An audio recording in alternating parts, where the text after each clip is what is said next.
Good morning students. Good morning sir. How are you? We are fine sir. तो प्रिय छात्रों, पिछली कक्षा में हमने द्वितीय विभक्ति का नियम नंबर 1 पढ़ा था, जिसका सूत्र था कर्तु ऋषि तमम कर्म है। ये कह रहा था कि कर्ता अपनी क्रिया के द्वारा जिसको अत्यधिक चाहता है तो उसकी कर्म संज्ञा होती है और कर्म में द्वितीय विभक्ति होती है। जैसे दीपक गांव में जाता है, यहाँ पर कर्ता कौन है? दीपक है। दीपक क्रिया क्या कर रहा है? जाने की क्रिया कर रहा है। दीपक जाने की क्रिया में सबसे ज्यादा किसको चाहता है? गांव को। तो गांव की क्रम संज्ञा हो जाएगी और क्रम संज्ञा होने के कारण इसमें द्वितीय विभक्ति हो जाएगी। तो क्या पड़ेगा? दीपक है ग्रामम गच्छति। तो आपको प्रश्न इसी प्रकार से पूछा जाएगा, दीपक है ग्रामम गच्छति, ग्रामम को रेखांकित किया हुआ मिलेगा आपको और इसमें पूछा जाएगा विभक्ति और उसका कारण क्या है। पहले तो आपको विभक्ति बतानी है। विभक्ति कौन सी है? द्वितीय है। कारण क्या है? तो हमने इसका नियम पढ़ा था, कर्तु ऋषि तमम कर्म इति सूत्र। अब हम अगले नियम में चलते हैं, जिसमें कुछ अव्यय पद बताए गए हैं। कुछ अव्यय पद बताए गए हैं जिनके योग में भी द्वितीय विभक्ति होती है। तो कौन से अव्यय पद है वो देखो भैया आगे।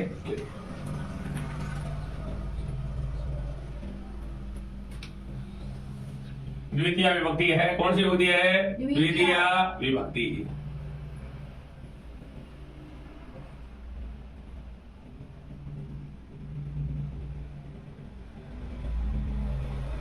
द्वितीय विभक्ति का दूसरा नियम है। ये कौन सा नियम है? दूसरा। कौन सा नियम है? दूसरा। तो यहां तक ले लेते हैं हम। आज ब्लैक बोर्ड को 3 भागों में इसमें कुछ अव्यय पद बताए गए। क्या बताए गए? अव्यय पद। देखो नियम नंबर 2।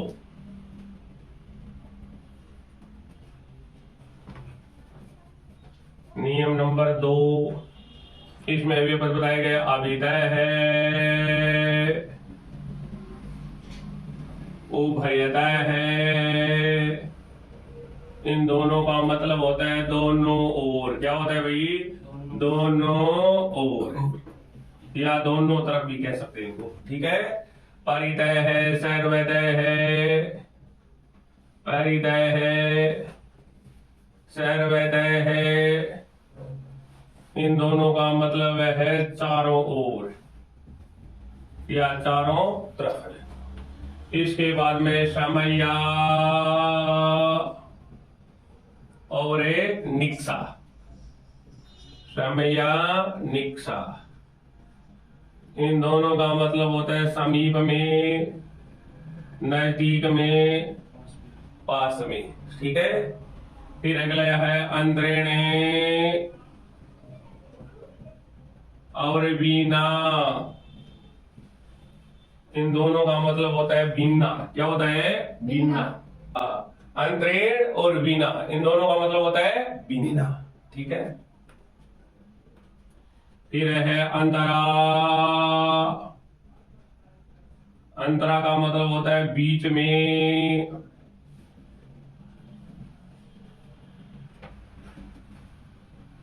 अंतरेण मीना, अंतरा के बाद में धीके। धी का मतलब होता है धिकार है। इसके बाद में है हा। हा का मतलब होता है हाय। इसके बाद में प्रति। प्रति का मतलब होता है ओरे। इसके बाद में है अनु। अनु का मतलब होता है पीछे। अनु के बाद में यावत है। यावत का मतलब होता है तक है। क्या होता है? यावत का मतलब है तक। फिर है अधो अध है। क्या है? अधो अध है। अधो अध का मतलब होता है सबसे नीचे। क्या होता है? सबसे नीचे, सबसे नीचे। फिर है अध्यधि। अध्यधि का मतलब होता है अंदर अंदरे। और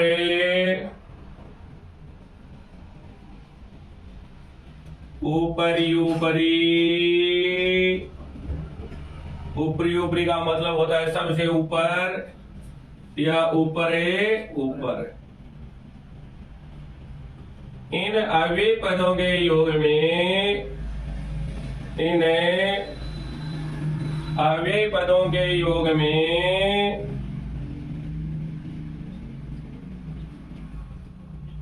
इनके आधार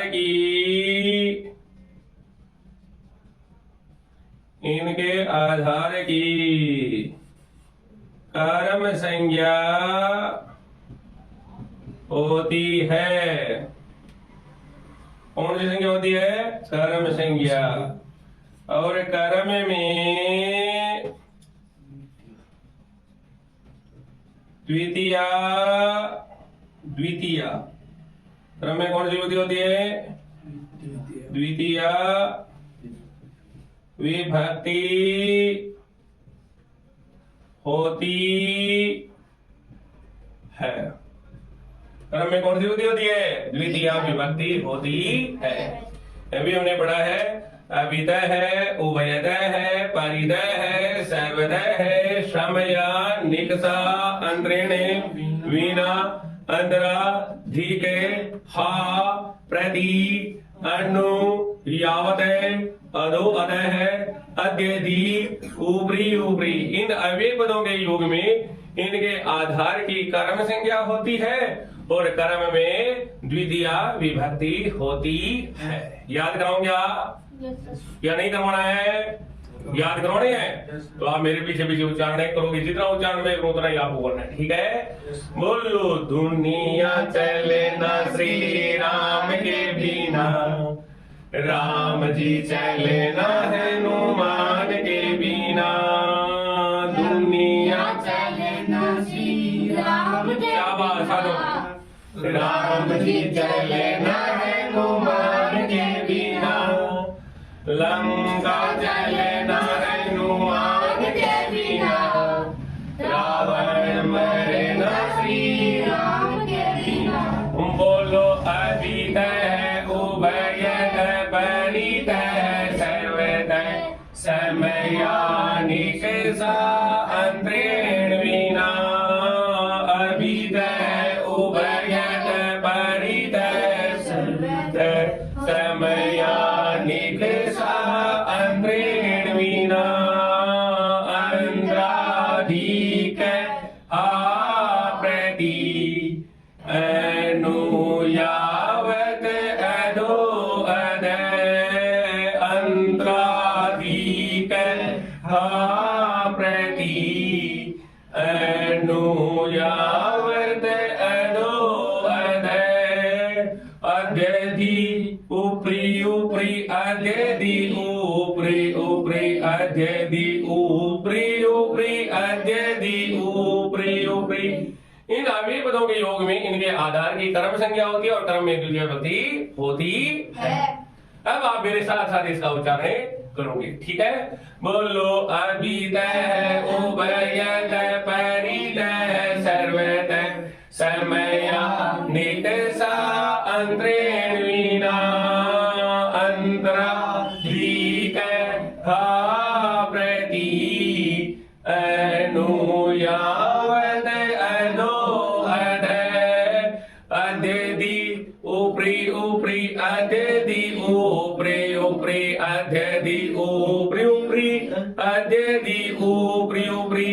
इन अव्ययी पदों के योग में इनके आधार की कर्म संज्ञा होती है और कर्म में कौन सी विभक्ति होती है? द्वितीया विभक्ति होती है। Are you understanding? Yes sir. यह था। सबसे पहले हम बात करते हैं अभिदय की। किसकी करते हैं? अभिदय का मतलब क्या होता है? दोनों ओर या दोनों तरफ है। तो देखिए भाई, पहला एग्जाम्पल लेते हैं हमें। यथा राजमार्ग में अभिदय है, वृक्षाः सन्ति। क्या है? राजमार्गम अभिदय है, वृक्षाः सन्ति। यहाँ पर आपको राजमार्गम को रेखांकित किया हुआ मिलेगा और आपसे पूछा जाएगा यहाँ पर विभक्ति कौन सी है और इसका कारण क्या है। तो आपको इसका जवाब इस प्रकार से देना है। यहाँ पर लिखना है द्वितीया विभक्ति ही। कौन सी विभक्ति लिखोगे? द्वितीया विभक्ति ही। कारण क्या है तो लिख दो। क्या लिखोगे? अभिदः इति अभिपदस्य योगे। क्या लिखोगे? अभिदः। इसको अंडरलाइन कर दोगे, ठीक है। इति अव्यय पदस्य योगे। एक टाइप से तो प्रश्न आपको इस प्रकार से पूछा जाएगा। दूसरा, आपको राजमार्गम को क्या है, यहाँ पर रिक्त स्थान मिलेगा, राजमार्ग यहाँ पर ब्रैकेट में मिलेगा, कोष्टक के अंदर मिलेगा। तो आपको उचित विभक्ति का प्रयोग करते हुए पूर्ति करनी है। तो वहां पर क्या कर दोगे? राजमार्गम कर दोगे। क्यों करोगे ये? क्योंकि अभिधेय के योग में द्वितीय विभक्ति होती है। इसी प्रकार से आ जाए राजमार्ग में उभयतः है वृक्षाः संधि। यहाँ पर राजमार्गम को रेखांकित किया गया है और पूछा गया विभक्ति और उसका कारण क्या है। तो यहाँ पर विभक्ति कौन सी है बताइए? द्वितीय विभक्ति ही। कारण क्या है? अभिधेय के स्थान पर लिख दो आप उभयतः है, बाकी सेम टू सेम लिख दो। क्या लिख दोगे? उभयतः है इति अव्ययपदस्य योगे। Are you understanding? Yes sir. अभिधेय हो गया, उभयतः हो गया, अब किसकी बारी है? परिधेय है की। परिधेय का मतलब होता है चारों ओर, ठीक है। तो देखो भाई, विद्यालय में परिधेय है क्षेत्राणि संधि। विद्यालयम परिधेय है क्षेत्राणि संधि। यहाँ पर विद्यालयम को रेखांकित किया गया है और पूछा गया विभक्ति और उसका कारण क्या है। बताइए विभक्ति कौन सी है? द्वितीय विभक्ति। कारण क्या है? परिधेय है। परिधेय है इति अव्ययपदस्य योगे। इसके बाद में है अगला देते हैं एग्जाम्पल सर्वोदय का। परिधेय के बाद में क्या है? सर्वोदय। तो देखो भाई, ग्राम में सर्वोदय है क्षेत्राणि संधि। तो यहाँ पर ग्रामम को रेखांकित किया गया है और पूछा गया है विभक्ति और उसका कारण क्या है। तो बताइए भाई, विभक्ति कौन सी है? द्वितीय विभक्ति। कारण क्या है? सर्वोदय है इति अव्ययपदस्य योगे। Are you understand? Yes sir. इसके बाद में है समया। समया का और निक्षा का मतलब होता है समीप में, पास में, ठीक है। तो देखिए भाई, विद्यालय में निकषा देवालय है अस्ति। विद्यालय में निक्षा देवालय है अस्ति।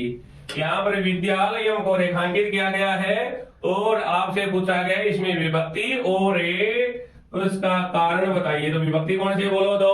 द्वितीय विभक्ति। कारण क्या है? निक्षा इति अव्ययपदस्य योगे। Are you understanding? Yes sir. निक्षा के बाद में क्या है? समय आ गया क्या? No, sir. समया है, निक्षा हो गया, अब बारी है समया की। तो देखो भाई, देवालय में समया विद्यालय है अस्ति। अस्मिन् वाक्ये रेखांकित पदे विभक्तिं तद कारणम च वदते। रेखांकित पद में विभक्ति और उसका कारण बताओ। विभक्ति कौन सी है? द्वितीय विभक्ति। और कारण क्या है? समया इति पदस्य योगे। लिख दोगे क्या? Yes sir. समझ में आ रहा है? Yes sir. मिटा दूं क्या ये? Yes sir. चलो ये मिटाते हैं।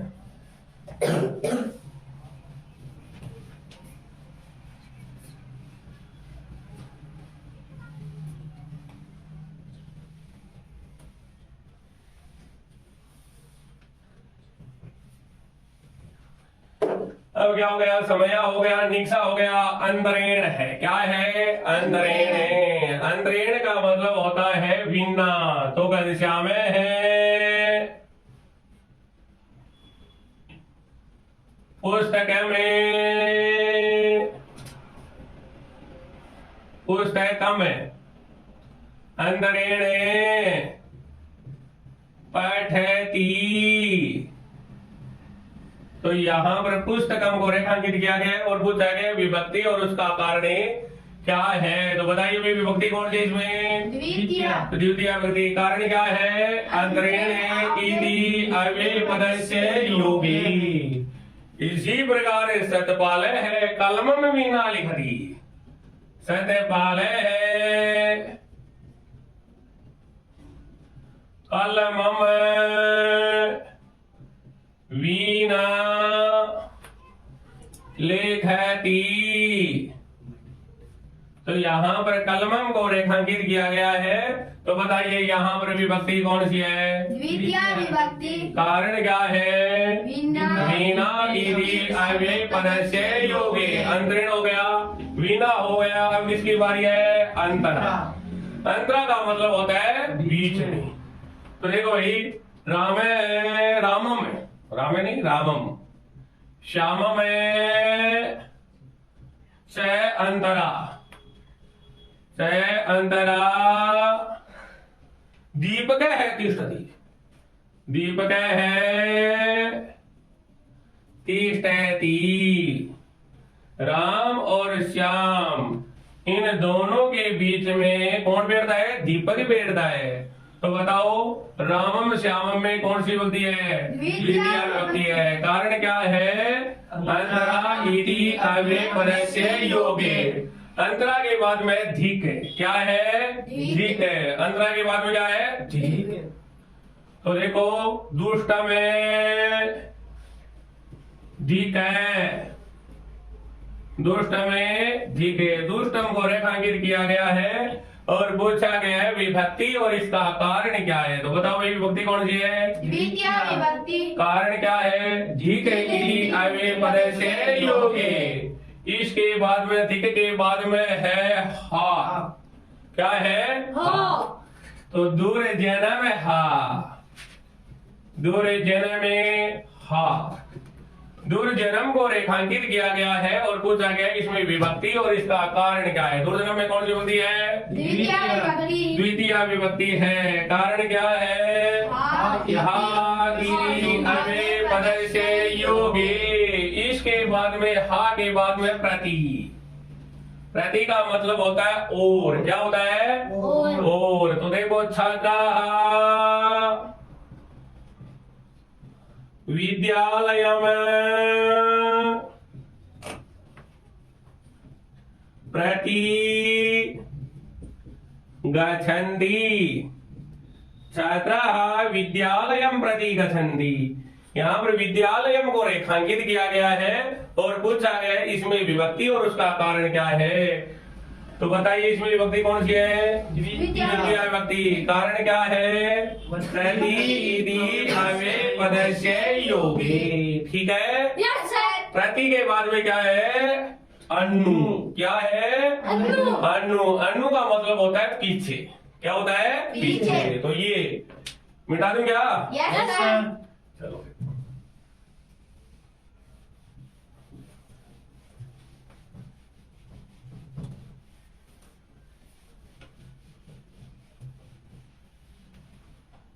इसके बाद में है आगे अनु।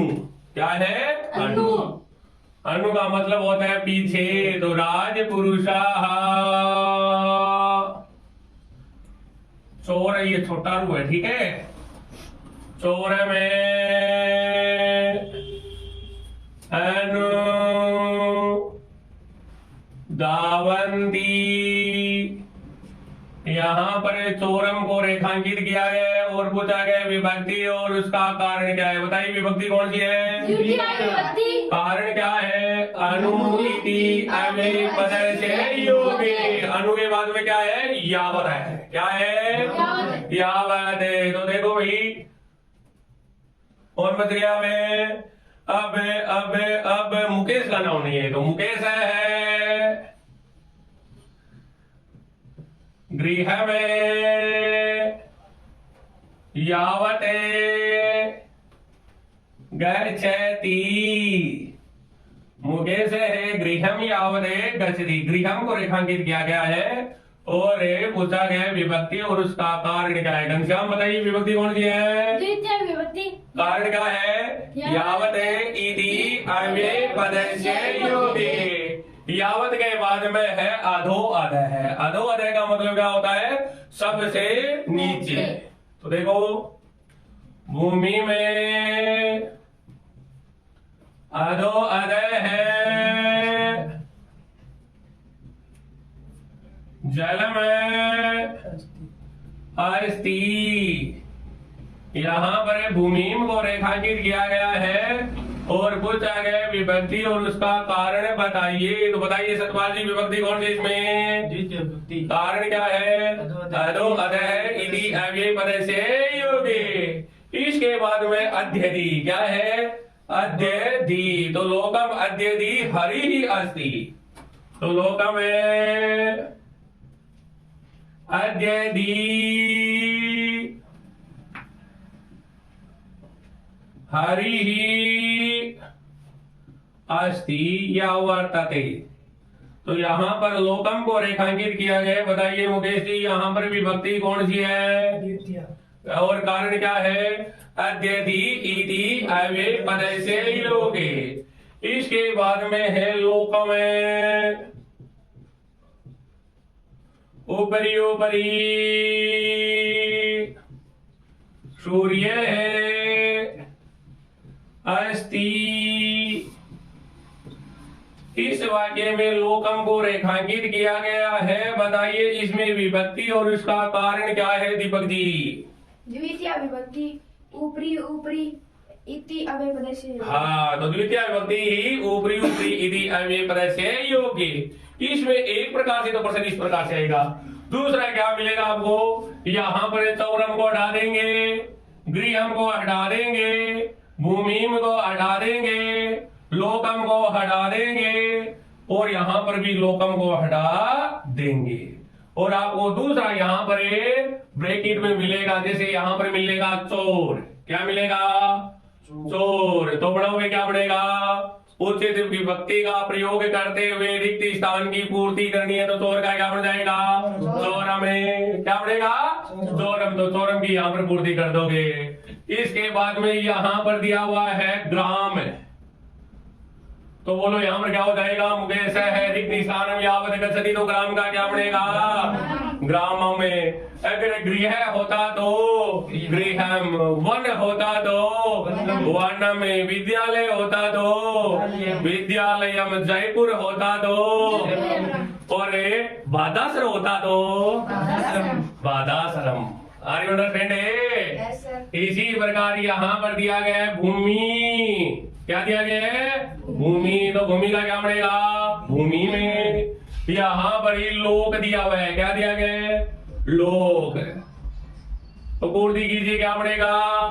लोकम में। यहाँ पर भी लोक दिया हुआ है, लोकम हो जाएगा। Are you understand? Yes, sir. हाँ, तो समझ में आ गया क्या? Yes, sir. एक बार इनका उच्चारण आप मेरे साथ और करोगे।